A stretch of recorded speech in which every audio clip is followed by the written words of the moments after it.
سب سے پہلے مخلوق پر بحث کرو. پہلے مخلوق کو پہچانو, اور جب مخلوق کو پہچاننے کے درجے پر فائز ہو جاؤ گے تب تمہارا فہم و ادراک اس قابل ہوگا کہ اللہ کی طرف دیکھ سکتے. سبحان اللہ سبحان اللہ. ہے جن کے ذریعے اللہ اپنے آپ کو سبحان اللہ سبحان اللہ. تو جیسا میں نے کہا کہ قرآن کی آیتوں کا نزول اللہ نے کچھ عجیب ترتیب, یا تو تمہید پہلے آئی اور آیت بعد میں آئی, یا آیت پہلے آئی تفسیر ان کو بنایا. کہ اگر اس آیت کا مطلب جاننا چاہو تو ان کی طرف دیکھو, ان کے کردار کو دیکھو, ان کے قول و فعل کو دیکھو. لہذا مرکزی حیثیت ان نفوس کی ہی ہے جنہیں ہم اپنے اصطلاح میں اہل بیت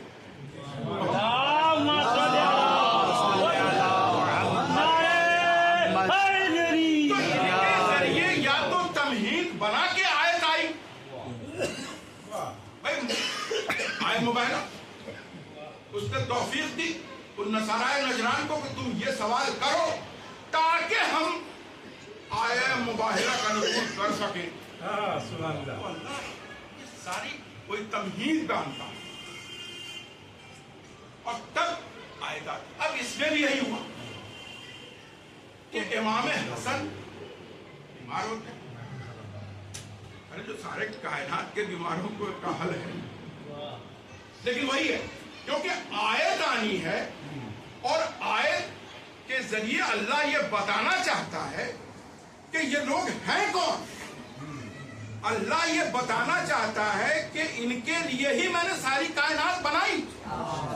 اس کائنات پہ جتنے ذرے بنائے, جتنی چیزیں یہاں بنائی گئی, آرائش کی گئی, جتنی کی گئی اس کائنات میں, وہ سب انہی کے لیے ہیں. اب اس کے لیے اس کو آیت نازل کرنی تھی.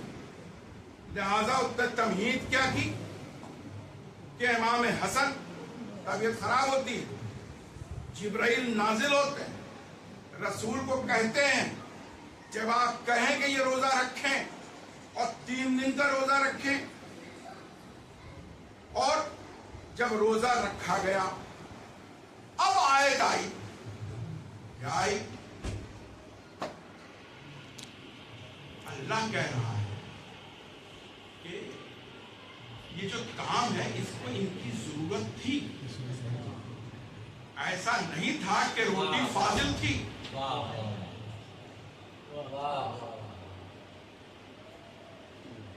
ان کے پاس روٹی اتنی ہی تھی جتنی ان کو ضرورت تھی. ان کو اس نعمت کی ضرورت تھی. التام, ان کو ضرورت تھی اس تام کی, اللہ پہ ہی. لیکن اب محبت خدا کے لیے کیا کر رہے ہیں کہ کبھی مسکینت اس کے لیے بھی اللہ قادر مطلق ہے, وہ کسی بندوں کو بھی مسکین بنا کے بھیج سکتا تھا, یتیم بنا کے بھیج سکتا تھا. لیکن اب بات یہ ہے کہ یہاں اللہ ذکر کر رہا ہے نور کی.